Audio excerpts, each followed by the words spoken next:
Psychology क्या होती है और क्यों हमें इसके बारे में जानना चाहिए। साइकोलॉजी को समझना इसलिए ज़रूरी है क्योंकि ये हमें समझाती है कि इंसान का दिमाग कैसे काम करता है, हम क्यों सोचते हैं, कैसे फील करते हैं और क्यों हम ऐसे बिहेव करते हैं जैसे हम बिहेव करते हैं। इस पॉडकास्ट में हम जानेंगे साइकोलॉजी का बेसिक मतलब, उसके गोल्स और इस फील्ड का इतिहास। और सबसे ज़रूरी बात, हम देखेंगे कि ये साइंस हमारी डेली की लाइफ पर कैसे असर डालती है। अगर आपको कभी अपनी या दूसरों की थिंकिंग, इमोशंस या बिहेवियर समझने में मुश्किल होती है तो ये पॉडकास्ट सीरीज़ आपके लिए है। सवाल ये आता है सबसे पहले कि साइकोलॉजी क्या होती है। सिंपल तरीके से अगर समझाऊं तो साइकोलॉजी एक साइंटिफिक स्टडी है जो माइंड और बिहेवियर को समझने के लिए की जाती है। यानी इंसान क्या सोचता है, कैसे फील करता है और कैसे रिएक्ट करता है, ये सब साइकोलॉजी के अंडर आते हैं। अब हम माइंड और बिहेवियर को थोड़ा और गहराई से समझते हैं। माइंड यानी दिमाग, ये वो चीज़ें हैं जो हम अंदर फील करते हैं, सोचते हैं या जो इमोशंस होते हैं। आप क्या सोच रहे हैं, किस चीज़ को लेकर परेशान हैं या खुश हैं, ये सब माइंड के अंडर आता है। माइंड के बिना हमारी कोई भी फीलिंग या थॉट नहीं हो सकती। बिहेवियर यानी व्यवहार वो है जो हम फिजिकली करते हैं। हमारे एक्शंस, हमारी बॉडी लैंग्वेज या जो कुछ भी हम दुनिया के सामने दिखाते हैं, ये आपके अंदर चल रहे माइंड के थॉट प्रोसेस का एक आउटर रिफ्लेक्शन होता है।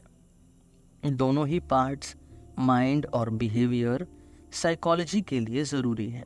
अगर हम इन दोनों को एक साथ समझते हैं तो हम एक इंसान को पूरी तरह से समझ पाते हैं। सिर्फ माइंड या सिर्फ बिहेवियर को अलग अलग देखने से पूरी पिक्चर नहीं मिलती।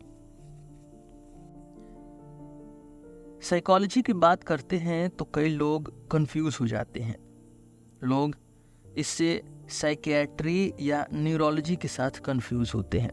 आइए देखते हैं कि ये तीनों कैसे अलग अलग हैं।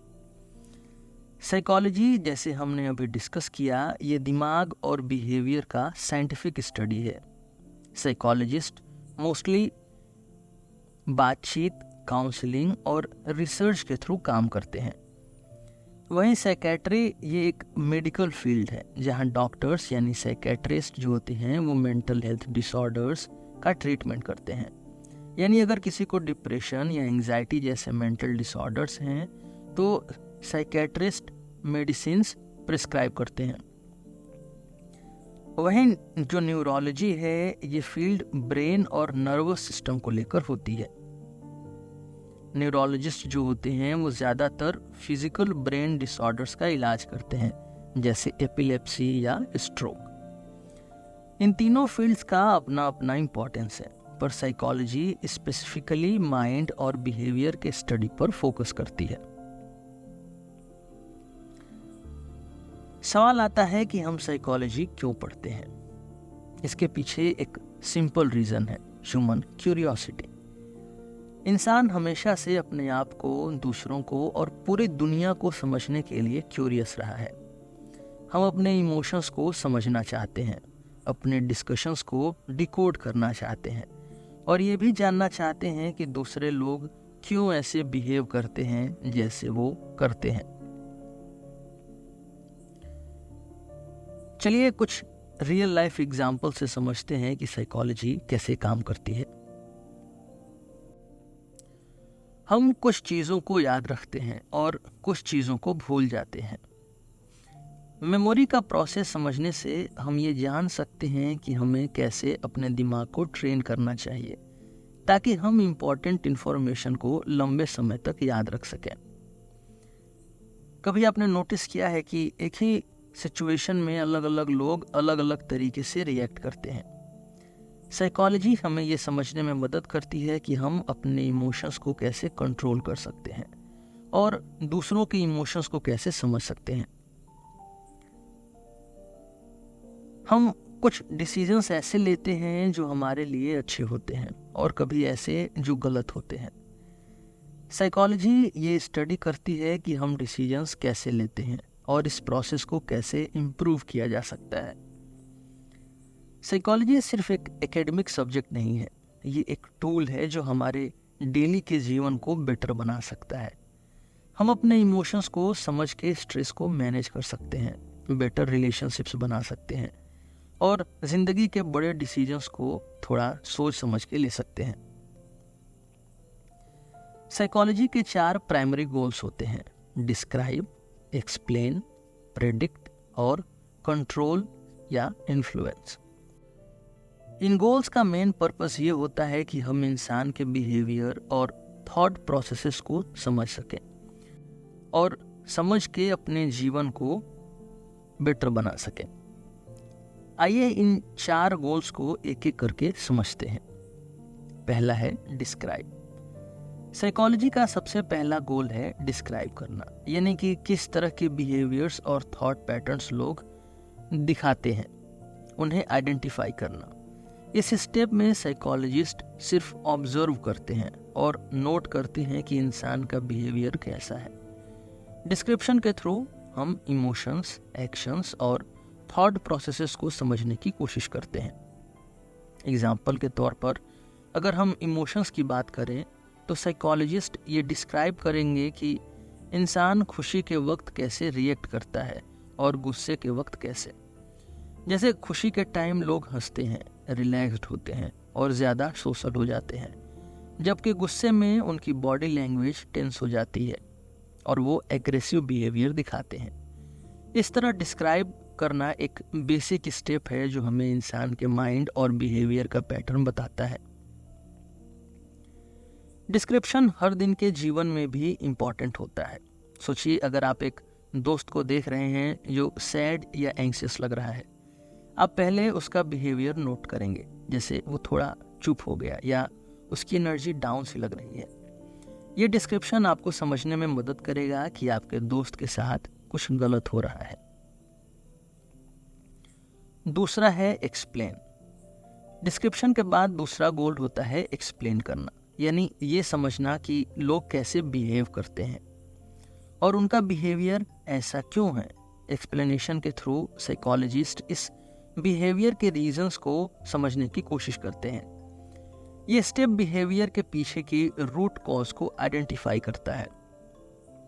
एक कॉमन एग्जांपल स्ट्रेस का लेते हैं। साइकोलॉजिस्ट ये समझने की कोशिश करते हैं कि लोग स्ट्रेस में क्यों आते हैं। स्ट्रेस का रीज़न कुछ एक्सटर्नल प्रेशर्स हो सकते हैं, जैसे काम का प्रेशर, रिलेशनशिप का प्रॉब्लम्स, एकेडमिक इश्यूज या हेल्थ इश्यूज। मेंटल इलनेस जैसे डिप्रेशन या एंजाइटी भी स्ट्रेस का रीज़न हो सकते हैं। इस स्टेज पर साइकोलॉजिस्ट इंसान के बिहेवियर का डीपर एनालिसिस करते हैं, जिससे हमें एक्सप्लेनेशन मिलता है। हमारे डेली जीवन में भी ये काम आता है। आपको कभी कभी लगता होगा कि आप बिना वजह परेशान हो रहे हैं या गुस्सा आ रहा है। अगर आप इस पहले गोल को समझ के अपना बिहेवियर डिस्क्राइब करेंगे और उसके रीजंस का एनालिसिस करेंगे तो आपको समझ आएगा कि स्ट्रेस का असली रीज़न क्या है।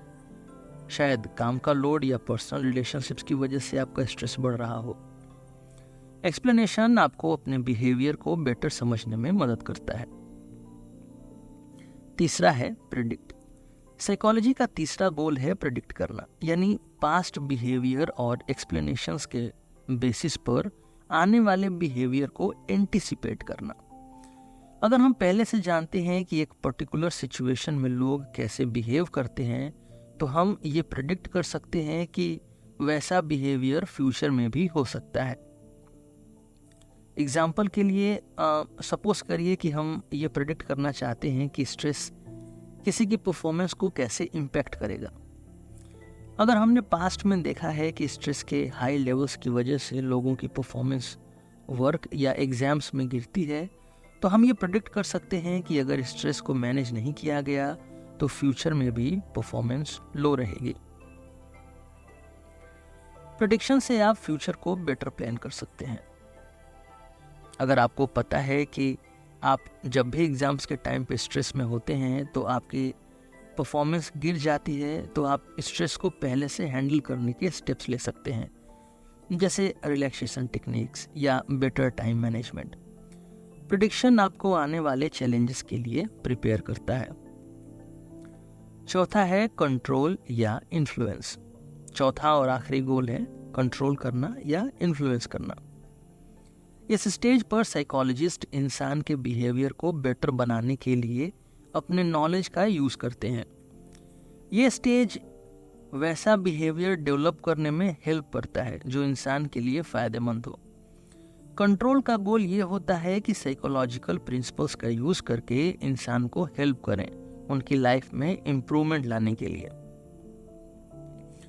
एग्जाम्पल मान लीजिए कि कोई इंसान एंग्जाइटी या डिप्रेशन से सफ़र कर रहा है। साइकोलॉजिस्ट थेरेपी या काउंसलिंग का यूज़ करते हैं ताकि उनका मेंटल स्टेट बेटर हो सके।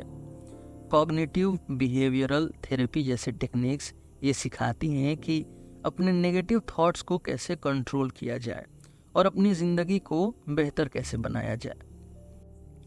डेली लाइफ में हम ये देखते हैं कि जब हम अपनी हैबिट्स या रूटीन्स को बेटर करते हैं तो हमारी लाइफ इम्प्रूव होती है। जैसे अगर आपको पता है कि आपका स्ट्रेस कम करने का बेस्ट तरीका मेडिटेशन है, तो आप ये एक्टिविटी अपनी डेली रूटीन में इंक्लूड कर सकते हैं। इस तरह साइकोलॉजिकल प्रिंसिपल्स का यूज़ करके हम अपने बिहेवियर और मेंटल हेल्थ को कंट्रोल कर सकते हैं। इन 4 गोल्स का डायरेक्ट कनेक्शन हमारे डेली लाइफ से है। डिस्क्रिप्शन हमें ये समझने में मदद करता है कि हम कैसे रिएक्ट करते हैं। एक्सप्लेनेशन से हमें अपने एक्शंस के रीजंस पता चलते हैं। प्रेडिक्शन फ्यूचर प्लानिंग के लिए ज़रूरी है और कंट्रोल का गोल ये है कि हम अपनी लाइफ को बेटर बनाने के लिए पॉजिटिव एक्शंस लें। साइकोलॉजी सिर्फ एक एकेडमिक फील्ड नहीं है, ये हर इंसान के जीवन का एक ज़रूरी हिस्सा है। हम अपने थॉट्स और बिहेवियर को समझकर अपनी ज़िंदगी को एक नई दिशा दे सकते हैं। साइकोलॉजी आज एक साइंटिफिक फील्ड है, लेकिन इसका सफ़र काफ़ी लंबा और फैसिनेटिंग रहा है। साइकोलॉजी के इस जर्नी में फिलॉसफी का भी एक बड़ा रोल है और बाद में साइंस ने इसे एक स्ट्रक्चर्ड डिसिप्लिन बनाया। आपको ये जान के हैरानी होगी कि साइकोलॉजी की शुरुआत की जो विचार हैं वो प्लेटो और अरिस्टोटल जैसे फिलोसफर्स के टाइम तक जाते हैं। साइकोलॉजी का असली आइडिया ग्रीक फिलोसफर्स के टाइम का है। प्लेटो और अरिस्टोटल जैसे फिलोसफर्स ने इंसान के माइंड और बिहेवियर के बारे में सोचना शुरू किया था। प्लेटो ने आर्गू किया था कि हमारा माइंड हमारे फिजिकल बॉडी से अलग है, यानी कि माइंड एक स्पिरिचुअल चीज़ है जो बॉडी से इंडिपेंडेंट है। इस आइडिया को हम डुअलिज्म कहते हैं। प्लेटो का मानना था कि हमारे थॉट्स और आइडियाज़ इन्नेट हैं, यानी हम इन्हें लेकर पैदा होते हैं। दूसरी तरफ एरिस्टोटल का विचार थोड़ा अलग था। एरिस्टोटल का मानना था कि हमारा माइंड और बॉडी इंटरकनेक्टेड है। उनका कहना था कि हम जो भी नॉलेज गेन करते हैं वो हमारे सेंसरी एक्सपीरियंसेस से आता है, यानी नॉलेज हमारे एक्सपीरियंस का नतीजा है और हम पैदा होते वक्त ब्लैंक स्लेट होते हैं। इनका आइडिया मोनिज्म के नाम से जाना जाता है। ये माइंड बॉडी डिबेट आज तक साइकोलॉजी का कोर डिस्कशंस में बनी हुई है। प्लेटो और अरिस्टोटल के टाइम के बाद भी कई हजारों सालों तक लोग ये सोचते रहे कि हमारे बिहेवियर और थॉट्स का सोर्स क्या है, क्या वो बायोलॉजिकल है या स्पिरिचुअल। ये डुअलिज्म वर्सेस मोनिज्म का डिबेट बाद में काफ़ी इम्पोर्टेंट रहा। रीने डिकार्टे ने इस डिबेट को आगे बढ़ाया और कहा कि माइंड और बॉडी बिल्कुल अलग हैं। डिकार्टे का कहना था I think therefore I am, यानी कि थिंकिंग प्रोसेस को वो हमारी रियल आइडेंटिटी मान रहे थे। उनका विचार था कि बॉडी एक मशीन की तरह काम करती है और माइंड एक अलग चीज़ है जो इस मशीन को कंट्रोल करता है। इसके ऑपोजिट मोनिज्म के मानने वाले कह रहे थे कि माइंड और बॉडी अलग नहीं है, बल्कि एक ही सिस्टम के दो पार्ट्स हैं। मॉडर्न न्यूरोसाइंस भी इसी मोनिज्म को सपोर्ट करता है, जहां हम जानते हैं कि माइंड के प्रोसेसेस ब्रेन के फिजिकल फंक्शन से रिलेटेड हैं। ये माइंड बॉडी डिबेट साइकोलॉजी के शुरुआती फेज में एक सेंट्रल थीम थी, जो आगे चल के साइकोलॉजी को एक साइंटिफिक डायरेक्शन देने में मददगार साबित हुई। साइकोलॉजी का एक इम्पॉर्टेंट टर्निंग पॉइंट तब आया जब इसे एक फॉर्मल साइंटिफिक डिसिप्लिन के रूप में एस्टेब्लिश किया गया। विल्हेल्म वंट को मॉडर्न साइकोलॉजी का जनक कहा जाता है। 1879 में वंट ने जर्मनी के लेप्जिग यूनिवर्सिटी में पहली बार एक साइकोलॉजी लेबोरेटरी एस्टेब्लिश की। यहाँ पे लोगों के कॉग्निटिव प्रोसेसेस जैसे मेमोरी, परसेप्शन और अटेंशन का सिस्टमेटिक स्टडी शुरू किया गया। वंट के एक्सपेरिमेंट सब्जेक्टिव एक्सपीरियंस को साइंटिफिकली मेजर करने की पहली कोशिश थी। इन एक्सपेरिमेंट से साइकोलॉजी को एक सेपरेट साइंटिफिक डिसिप्लिन की तरह पहचान मिली। वंट का प्रोसेस था इंट्रोस्पेक्शन, यानी लोग अपने एक्सपीरियंसेस के बारे में खुद रिपोर्ट करें और साइकोलॉजिस्ट उन्हें एनालिसिस करें। इन एक्सपेरिमेंट से हमारे माइंड के वर्किंग का एक इंसाइट मिलता था। वंट के लैब से एक स्कूल ऑफ थॉट निकला जिसे स्ट्रक्चरलिज्म कहा गया। स्ट्रक्चरलिस्ट का मानना था कि हमारे माइंड को अलग अलग पार्ट्स में तोड़ के समझा जा सकता है, जैसे thoughts, emotions, sensations etc। Structuralist का फोकस था माइंड के स्ट्रक्चर्स को एनालिसिस करना।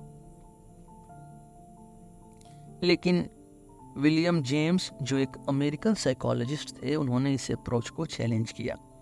उनका विचार था कि माइंड एक फ्लूइड और एवर चेंजिंग प्रोसेस है, इसे स्ट्रक्चर्स में तोड़ना पॉसिबल नहीं है। जेम्स ने फंक्शनलिज्म की अप्रोच को बढ़ावा दिया, जो ये समझने में इंटरेस्टेड थी कि हमारे मेंटल प्रोसेसेस का क्या काम है, यानी ये प्रोसेसेस हमें इन्वायरमेंट से एडेप्ट करने में कैसे मदद करती हैं। फंक्शनलिज्म का फोकस था कि माइंड कैसे काम करता है, न कि ये कैसे स्ट्रक्चर्ड है। ये डिबेट साइकोलॉजी के इनिशियल डेज में काफ़ी इम्पोर्टेंट थी और इसने फील्ड को दूसरे साइंटिफिक सब्जेक्ट्स के बराबर ला दिया। साइकोलॉजी का डेवलपमेंट में कई बड़े विचारक और साइंटिस्ट का बड़ा योगदान रहा। आइए कुछ मेजर फिगर्स के बारे में बात करते हैं जिन्होंने साइकोलॉजी को नए डायमेंशंस दिए। इनमें से एक बड़ा नाम है सिगमंड फ्रॉयड का। फ्रॉयड ने साइको एनालिसिस को इंट्रोड्यूस किया, जो एक अप्रोच थी जिसमें अनकॉन्शियस माइंड का इम्पोर्टेंस दिया गया। फ्रॉयड का मानना था कि हमारे बिहेवियर का एक बड़ा हिस्सा हमें खुद भी नहीं पता होता, क्योंकि वो हमारे अनकॉन्शियस माइंड में छुपा होता है।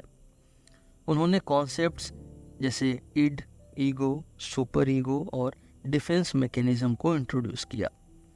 फ्रॉयड के आइडियाज़ रिवोल्यूशनरी थे, लेकिन उनका अप्रोच साइंटिफिक नहीं माना गया। फिर भी उन्होंने ह्यूमन माइंड के डीपर एस्पेक्ट्स को समझने में एक नई दिशा दी। विलियम जेम्स जैसे मैंने पहले बताया फंक्शनलिज्म के प्रोपोनेंट थे। जेम्स का फोकस था कि इंसान के थॉट प्रोसेसेस का प्रैक्टिकल एप्लीकेशन क्या है।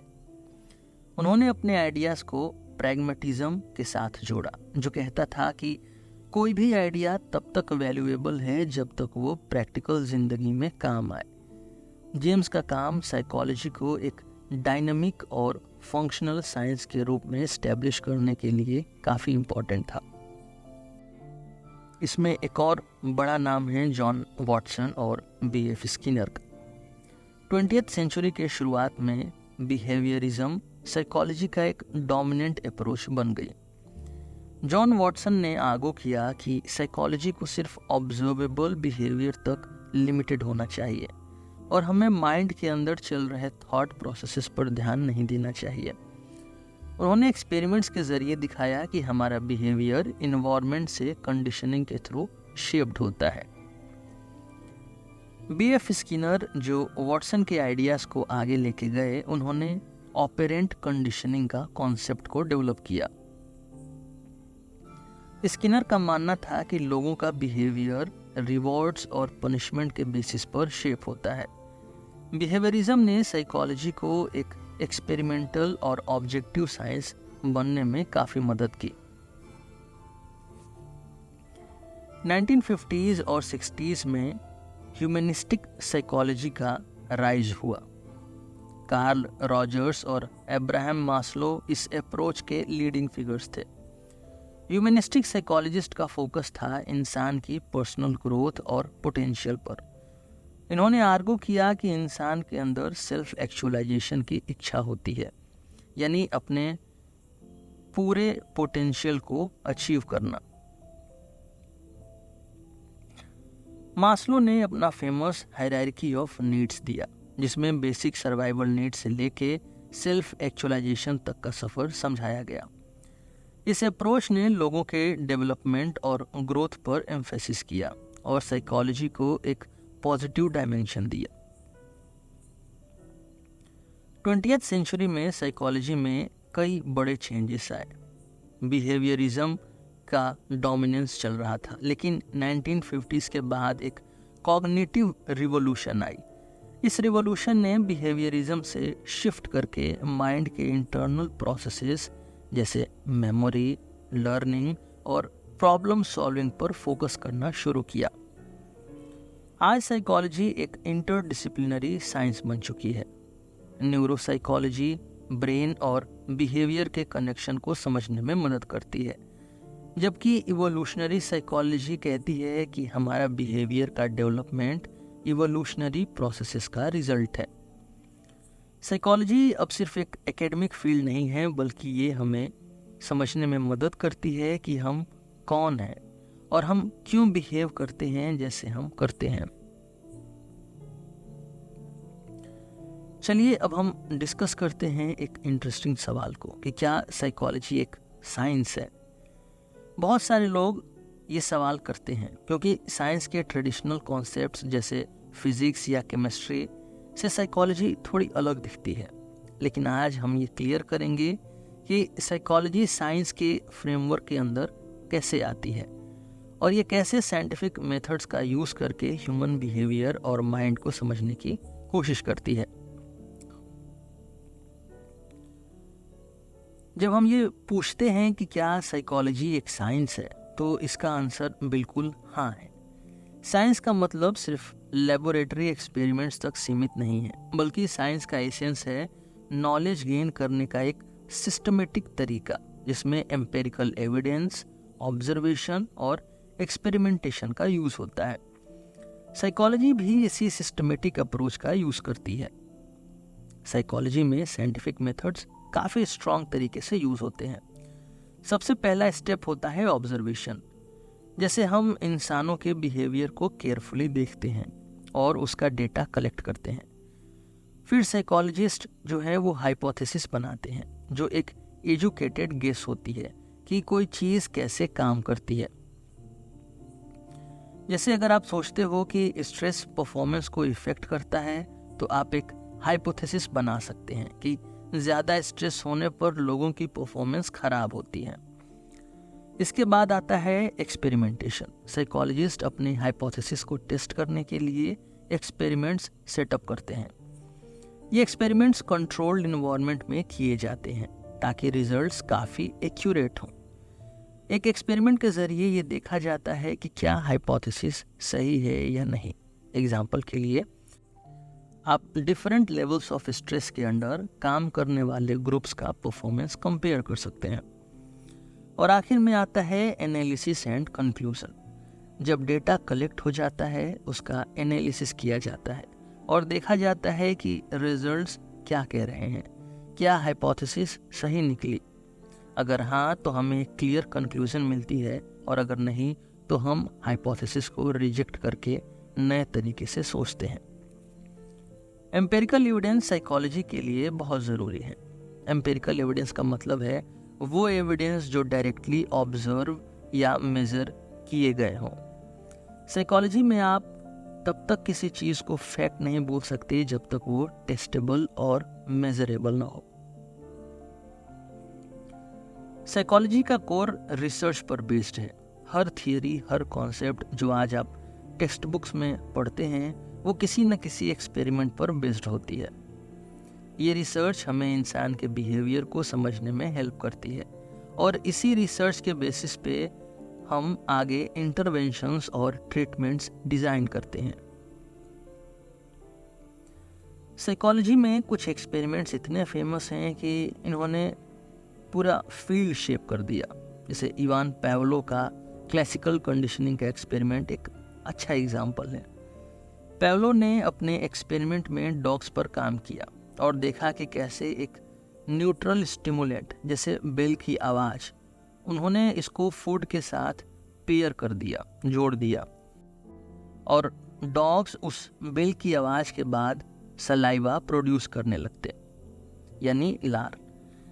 यानी डॉग्स ने ये सीख लिया कि बेल की आवाज़ के बाद फूड आने वाला है। इस एक्सपेरिमेंट ने ये दिखाया कि बिहेवियर इन्वायरमेंट के थ्रू कंडीशन किया जा सकता है। एक और फेमस एक्सपेरिमेंट था स्टैनली मिलग्रैम का ओबीडियंस स्टडी।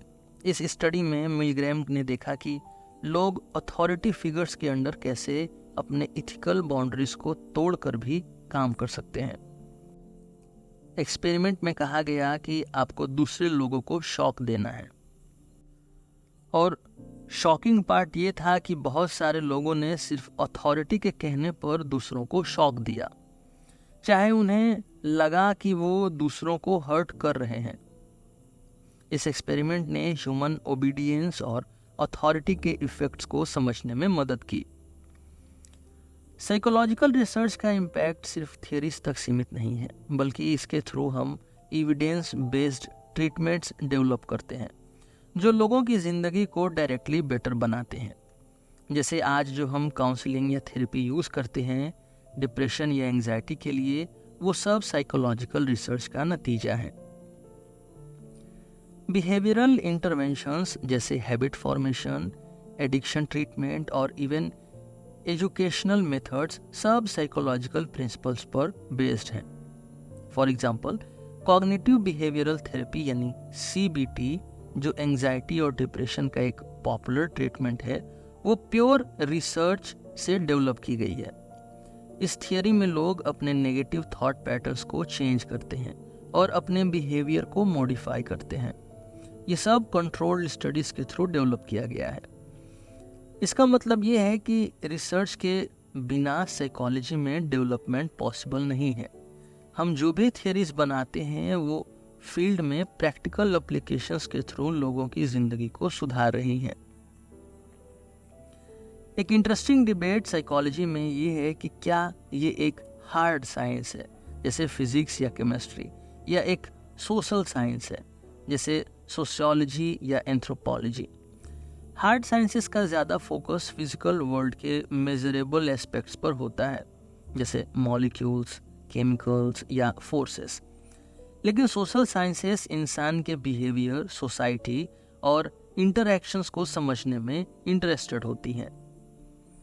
साइकोलॉजी थोड़ा यूनिक है क्योंकि ये बायोलॉजी और सोशियोलॉजी के बीच की पोजीशन होल्ड करती है। एक तरफ साइकोलॉजी ब्रेन और नर्वस सिस्टम जैसे बायोलॉजिकल फैक्टर्स को समझने की कोशिश करती है, जैसे न्यूरोसाइंस के फील्ड में किया जाता है। वहीं दूसरी तरफ साइकोलॉजी इंसान के सोशल इंटरैक्शंस और मेंटल प्रोसेसेस को भी समझती है, जैसे सोशियोलॉजी। ये हाइब्रिड नेचर साइकोलॉजी को एक यूनिक पोजीशन देता है। एक तरफ ये हार्ड साइंस की तरह एक्सपेरिमेंटेशन और एम्पिरिकल एविडेंस पर बेस्ड है, और दूसरी तरफ ये ह्यूमन एक्सपीरियंसेस को समझने का एक टूल है जो इसे सोशल साइंसेस के नज़दीक ले जाता है। तो इन कंक्लूजन, साइकोलॉजी एक साइंस है जो ह्यूमन माइंड और बिहेवियर को सिस्टमेटिक तरीके से समझने की कोशिश करती है। यह फील्ड साइंटिफिक मेथड्स का यूज़ करके लोगों के लिए उनकी लाइफ के कॉम्प्लेक्स एस्पेक्ट्स को समझने और सुधारने में मदद करती है। चलिए अब हम साइकोलॉजी के की ब्रांचेस के बारे में बात करते हैं। साइकोलॉजी बहुत ही वास्ट फील्ड है, बहुत बड़ी है। इसमें अलग अलग ब्रांचेस हैं और हर ब्रांच एक स्पेसिफिक एस्पेक्ट पर फोकस करती है। कुछ मेंटल हेल्थ पर, कुछ लर्निंग और डिसीजन मेकिंग पर, और कुछ लोगों के सोशल इंटरेक्शंस को समझने पर। सबसे जो पहली ब्रांच है वो है clinical psychology. Clinical psychology psychology की वो ब्रांच है जो सबसे ज़्यादा फेमिलियर लगती है, क्योंकि ये डायरेक्टली मेंटल हेल्थ से रिलेटेड है। क्लिनिकल साइकोलॉजिस्ट का काम है मेंटल इलनेसेस को डायग्नोज करना और ट्रीट करना। ये लोगों के इमोशनल और साइकोलॉजिकल प्रॉब्लम्स जैसे डिप्रेशन, एंजाइटी, PTSD यानी पोस्ट ट्रॉमेटिक स्ट्रेस डिसऑर्डर जैसे सीरियस कंडीशंस को समझते हैं और उनका इलाज करते हैं। एक क्लिनिकल साइकोलॉजिस्ट थेरेपी सेशंस के थ्रू पेशेंट की मदद करता है, उनके थॉट्स और बिहेवियर्स को चेंज करने की कोशिश करता है और अगर ज़रूरत हो तो मेडिकेशन रिकमेंड करता है। क्लिनिकल साइकोलॉजी का गोल होता है लोगों के मेंटल हेल्थ को इम्प्रूव करना और उनकी लाइफ क्वालिटी को बेटर बनाना। दूसरा है कॉग्निटिव साइकोलॉजी। कॉग्निटिव साइकोलॉजी इंसान के मेंटल प्रोसेसेस को समझने पर फोकस करती है। ये फील्ड इस बात की स्टडी करती है कि हम कैसे सोचते हैं, याद रखते हैं, सीखते हैं और डिसीजन लेते हैं। मेमोरी, परसेप्शन, अटेंशन और प्रॉब्लम सॉल्विंग कॉग्निटिव साइकोलॉजी के कोर एरियाज हैं। फॉर एग्जांपल, कॉग्निटिव साइकोलॉजिस्ट ये समझने की कोशिश करते हैं कि स्टूडेंट्स कैसे नई इन्फॉर्मेशन को याद रखते हैं और कौन से मेथड्स लर्निंग को इम्प्रूव कर सकते हैं। यह फील्ड काफ़ी प्रैक्टिकल भी है, जैसे कि लर्निंग टेक्निक्स डेवलप करने के लिए या टेक्नोलॉजी डिज़ाइन करने में मदद करती है। कॉग्निटिव साइकोलॉजी का रिसर्च आर्टिफिशियल इंटेलिजेंस यानी AI में भी काफ़ी कंट्रीब्यूट करता है, क्योंकि AI सिस्टम्स भी इंसान के डिसीजन मेकिंग प्रोसेसेस को मिमिक करने की कोशिश करते हैं, नकल करने की। तीसरे फील्ड है साइकोलॉजी की डेवलपमेंटल साइकोलॉजी। डेवलपमेंटल साइकोलॉजी का फोकस होता है कि इंसान अपने पूरे जीवन में कैसे ग्रो और चेंज करते हैं। ये ब्रांच इन्फेंसी से लेकर ओल्ड एज तक के डेवलपमेंट स्टेजेस को समझने की कोशिश करती है। ये समझाती है कि किस तरह से लोग फिजिकली, इमोशनली और कॉग्निटिवली बदलते हैं। For example, development psychologist study करते हैं कि एक बच्चा कैसे लैंग्वेज सीखता है, कैसे उसके इमोशंस और सोशल स्किल्स डेवलप होते हैं। ये फील्ड पेरेंटिंग, एजुकेशन और इवन सीनियर सिटीजन्स के लिए भी इम्पॉर्टेंट है, क्योंकि हर एज ग्रुप के यूनिक चैलेंजेस और नीड्स होते हैं। ये साइकोलॉजिस्ट डेवलपमेंटल माइलस्टोन्स पर रिसर्च करते हैं और उन प्रॉब्लम्स को आइडेंटिफाई करते हैं जो किसी इंसान की ग्रोथ को अफेक्ट कर सकती हैं। चौथी ब्रांच है साइकोलॉजी की सोशल साइकोलॉजी। सोशल साइकोलॉजी इंसान के इंटरैक्शंस और रिलेशनशिप्स को समझने में इंटरेस्टेड होती है।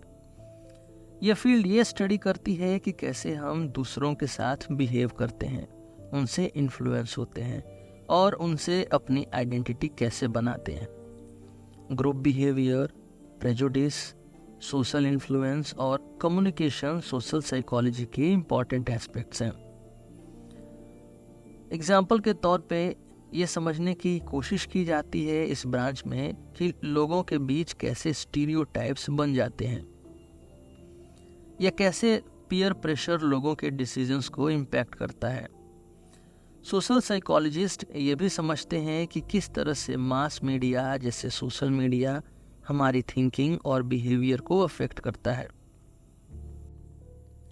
पांचवी फील्ड है इंडस्ट्रियल ऑर्गेनाइजेशनल साइकोलॉजी। ये ब्रांच साइकोलॉजी को वर्क प्लेस और ऑर्गेनाइजेशंस में अप्लाई करती है। इंडस्ट्रियल ऑर्गेनाइजेशनल यानी IO साइकोलॉजी का गोल होता है कि वर्क एनवायरनमेंट्स को बेटर बनाना। प्रोडक्टिविटी को इम्प्रूव करना और एम्प्लॉय के वेलबींग पर फोकस करना। Job satisfaction, leadership, team dynamics and employee motivation इस फील्ड के कोर टॉपिक्स हैं। एग्जाम्पल के तौर पर IO यानी इंडस्ट्रियल ऑर्गेनाइजेशनल साइकोलॉजिस्ट ये स्टडी करते हैं कि कैसे हम ऑर्गेनाइजेशंस में अच्छे लीडर्स बन सकते हैं और कैसे एम्प्लॉय एंगेजमेंट को बढ़ा सकते हैं। ये फील्ड काफ़ी प्रैक्टिकल होती है, जिसमें साइकोलॉजिस्ट कंपनी के हायरिंग प्रोसेसेस, ट्रेनिंग प्रोग्राम्स और मैनेजमेंट स्ट्रक्चर्स को इम्प्रूव करने के लिए रिकमेंडेशंस देते हैं। और छठी और आखिरी फील्ड है न्यूरोसाइकोलॉजी। न्यूरोसाइकोलॉजी का फोकस इंसान के ब्रेन और बिहेवियर के रिलेशनशिप पर होता है। यह फील्ड ये समझने की कोशिश करती है कि ब्रेन के अलग अलग पार्ट्स किस तरह से हमारे थॉट्स, इमोशंस और बिहेवियर्स को कंट्रोल करते हैं। Brain injuries, neurological disorders and cognitive deficits को ट्रीट करना इस फील्ड का प्राइमरी फोकस होता है। एग्जाम्पल के तौर पर अगर किसी को ब्रेन इंजरी होती है और उसका बिहेवियर चेंज हो जाता है, तो न्यूरोसाइकोलॉजिस्ट इस रिलेशनशिप को स्टडी करते हैं। उनका काम ब्रेन डिसऑर्डर्स जैसे अल्जाइमर डिजीज, स्ट्रोक और ट्रॉमेटिक ब्रेन इंजरी के इफेक्ट्स को समझना होता है। ये फील्ड रिसर्च के थ्रू ऐसे ट्रीटमेंट्स और रिहेबिलिटेशन टेक्निक्स डेवलप करती हैं जो ब्रेन फंक्शंस को इम्प्रूव कर सके। अब ये अलग अलग ब्रांचेस अपने अपने फोकस एरियाज में काम करती हैं, लेकिन ये सब इंटर रिलेटेड भी है। एक क्लिनिकल साइकोलॉजिस्ट को कॉग्निटिव साइकोलॉजी की अंडरस्टैंडिंग होनी चाहिए ताकि वो अपने पेशेंट को बेटर ट्रीट कर सके। एक IO साइकोलॉजिस्ट को सोशल साइकोलॉजी के प्रिंसिपल्स समझने पड़ते हैं ताकि वो वर्क इन्वायरमेंट में बेटर रिलेशनशिप्स और टीम डायनेमिक्स बिल्ड कर सके। रियल लाइफ एप्लीकेशंस में इन सब ब्रांचेस का इंटीग्रेशन होता है। जैसे एक स्टूडेंट का लर्निंग इशू को सॉल्व करने के लिए कॉग्निटिव और डेवलपमेंटल साइकोलॉजी दोनों का यूज होता है। एक थेरेपी सेशन में क्लिनिकल और सोशल साइकोलॉजी के प्रिंसिपल्स का यूज किया जाता है और ब्रेन इंजरीज को ट्रीट करने में न्यूरोसाइकोलॉजी और डेवलपमेंटल साइकोलॉजी का इंटीग्रेशन होता है। अब हम बात करते हैं कि साइकोलॉजी की रिलेवेंस मॉडर्न लाइफ में क्या है। आज के समय में साइकोलॉजी की इम्पोर्टेंस और भी बढ़ गई है, क्योंकि हर एस्पेक्ट में, चाहे वो मेंटल हेल्थ हो, वर्क लाइफ बैलेंस हो या टेक्नोलॉजी का इम्पैक्ट हो, साइकोलॉजी का रोल क्रूशियल है। आइए समझते हैं कि कैसे साइकोलॉजी हमारे डेली के जीवन को बेहतर बनाने में मदद करती है। आज के दौर में मेंटल हेल्थ एक बहुत बड़ा टॉपिक बन चुका है। डिप्रेशन, एंजाइटी, स्ट्रेस, ऐसे इश्यूज सभी को इफेक्ट कर रहे हैं और अवेयरनेस बढ़ने के साथ लोग इस बारे में खुल के बात करने लगे हैं। साइकोलॉजी ने मेंटल हेल्थ की ट्रीटमेंट को काफ़ी आगे बढ़ाया है।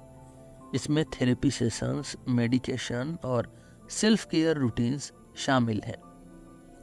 मेंटल हेल्थ के इश्यूज के पीछे कारण होता है स्ट्रेस का, ट्रॉमा का या लाइफ चैलेंजेस का। इन चीज़ों को समझने के लिए साइकोलॉजी के प्रिंसिपल्स क्रिटिकल हैं। थेरेपिस्ट और काउंसलर्स कॉग्निटिव बिहेवियरल थेरेपी यानी CBT जैसी टेक्निक्स का यूज़ करते हैं ताकि लोग अपने नेगेटिव थॉट्स और पैटर्न्स को चेंज कर सकें। इस वजह से आज मेंटल हेल्थ के ट्रीटमेंट में साइकोलॉजी की अप्रोच बहुत ही सिग्निफिकेंट है। साइकोलॉजी पर्सनल डेवलपमेंट और सेल्फ अवेयरनेस को भी इन्हेंस करती है। हम अपने इमोशंस को समझने, रिलेशनशिप्स को मैनेज करने और सेल्फ केयर के टेक्निक्स डेवलप करने के लिए साइकोलॉजी का सहारा लेते हैं। इमोशनल इंटेलिजेंस, माइंडफुलनेस और पॉजिटिव थिंकिंग जैसे कॉन्सेप्ट्स हर इंसान को अपनी लाइफ इम्प्रूव करने में मदद करते हैं। एग्जाम्पल के लिए, अगर आप अपने इमोशंस को बेटर समझते हैं तो आप अपनी रिलेशनशिप को इफेक्टिवली हैंडल कर पाएंगे। ये अंडरस्टैंडिंग आपको लाइफ में बेटर डिसीजन मेकिंग और स्ट्रेस मैनेजमेंट के लिए भी हेल्प करती है। साइकोलॉजी का रोल पर्सनल ग्रोथ में इसलिए ज़रूरी है क्योंकि ये आपको इंट्रोस्पेक्शन और सेल्फ इम्प्रूवमेंट के टूल्स प्रोवाइड करती है। साइकोलॉजी का रोल पेरेंटिंग और एजुकेशन में भी काफ़ी इम्पॉर्टेंट है। डेवलपमेंटल साइकोलॉजिस्ट का काम है ये समझना कि बच्चे किस तरह से ग्रो और डेवलप करते हैं और कैसे उनकी लर्निंग और बिहेवियर को शेप किया जाता है। ये नॉलेज पेरेंट्स को बेटर पेरेंटिंग टेक्निक्स एडॉप्ट करने में मदद करती है। जैसे अगर आपको अपने बच्चे के डेवलपमेंट स्टेजेस के बारे में समझ होती है तो आप उसकी नीड्स के अकॉर्डिंग रेस कर पाते हैं। एजुकेशनल साइकोलॉजिस्ट ये भी स्टडी करते हैं कि इफ़ेक्टिव लर्निंग टेक्निक्स कैसे डेवलप की जा सकती हैं ताकि बच्चे ज़्यादा इफ़िशेंटली सीख सकें। आज के स्कूल्स में भी साइकोलॉजिकल प्रिंसिपल्स का इस्तेमाल किया जाता है ताकि स्टूडेंट्स की एकेडमिक परफॉर्मेंस को इम्प्रूव किया जा सके। आज टेक्नोलॉजी भी हमारी ज़िंदगी का एक बड़ा हिस्सा बन चुकी है और साइकोलॉजी ने टेक्नोलॉजी के डेवलपमेंट में भी एक मेजर रोल प्ले किया है। आज की डिजिटल दुनिया में साइकोलॉजिस्ट का काम होता है टेक्नोलॉजी को ज़्यादा यूज़र फ्रेंडली और एक्सेसिबल बनाना। फॉर एग्जांपल, जो ऐप्स हम डेली यूज़ करते हैं जैसे कि सोशल मीडिया से लेकर मेंटल हेल्थ ऐप्स तक, उन्हें साइकोलॉजिस्ट के इनपुट के साथ डिज़ाइन किया जाता है ताकि वो यूज़र के नीड्स और बिहेवियर्स के अकॉर्डिंग अलाइंड हो सके। For example, social media algorithms ऐसे डिज़ाइन किए जाते हैं जो लोगों को इंगेज रख सकें, और ऐप्स जैसे हेड स्पेस और काम साइकोलॉजिकल प्रिंसिपल्स का यूज़ करके लोगों की मेंटल हेल्थ को इम्प्रूव करने की कोशिश करते हैं। इन ऐप्स के फीचर्स जैसे कि मेडिटेशन और माइंडफुलनेस एक्सरसाइजेस, ये सब साइकोलॉजिकल रिसर्च पर बेस्ड होती हैं। लेकिन टेक्नोलॉजी का हर हिस्सा पॉजिटिव नहीं होता। आज हम social media addiction, cyber bullying और मेंटल हेल्थ इश्यूज जैसे कंसर्न्स का भी सामना कर रहे हैं जो टेक्नोलॉजी का ओवर यूज़ के कारण बढ़ गई हैं। साइकोलॉजिस्ट इन इश्यूज़ को सॉल्व करने के लिए रिसर्च कर रहे हैं और टेक्नोलॉजी कंपनीज़ को रिस्पॉन्सिबल बनाने की कोशिश कर रहे हैं। जैसे सोशल मीडिया एडिक्शन एक बहुत बड़ा प्रॉब्लम बन गया है जिसमें लोग अपनी ज़िंदगी के बहुत बड़े हिस्सों को वर्चुअल वर्ल्ड में स्पेंड कर रहे हैं, जो उनकी मेंटल हेल्थ को नेगेटिवली इम्पैक्ट कर रहा है। ये एडिक्टिव बिहेवियर्स को कंट्रोल करने के लिए साइकोलॉजिस्ट इंटरवेंशन स्ट्रेटजीज डेवलप कर रहे हैं, जैसे डिजिटल डिटॉक्स प्रोग्राम्स। आज हमने साइकोलॉजी की बहुत सी चीज़ों को एक्सप्लोर किया। सबसे पहले हमने समझा कि साइकोलॉजी क्या है, scientific study of mind and behaviour. फिर हमने उसके गोल्स को डिस्कस किया, डिस्क्राइब, एक्सप्लेन, प्रेडिक्ट और कंट्रोल बिहेवियर। हमने साइकोलॉजी की हिस्टोरिकल डेवलपमेंट देखी, विल्हेल्म वंड से लेकर मॉडर्न डे अप्रोचेस तक। फिर हमने समझा कि साइकोलॉजी एक साइंस कैसे है और रिसर्च का इसमें कितना बड़ा रोल है।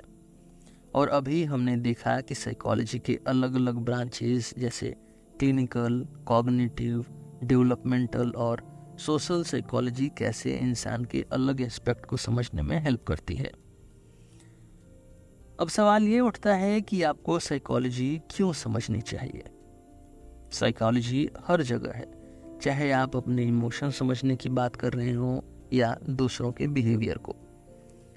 ये आपको अपने डिसीजंस को बेटर बनाने, लर्निंग इम्प्रूव करने और रिलेशनशिप्स को स्ट्रेंथन करने में मदद करती है। साइकोलॉजी के प्रिंसिपल्स को अपने डेली के लाइफ में इम्प्लीमेंट करके आप अपनी ज़िंदगी में पॉजिटिव चेंजेस ला सकते हैं। तो ये था आज का इंट्रोडक्टरी एपिसोड ऑन साइकोलॉजी। आने वाले एपिसोड्स में हम एक एक करके साइकोलॉजी की ढेर सारे टॉपिक्स को कवर करने की कोशिश करेंगे। मेरा नाम है रोहित और आप सुन रहे थे सिलेबस विद रोहित। हम मिलते हैं आपसे अगले एपिसोड्स में। धन्यवाद।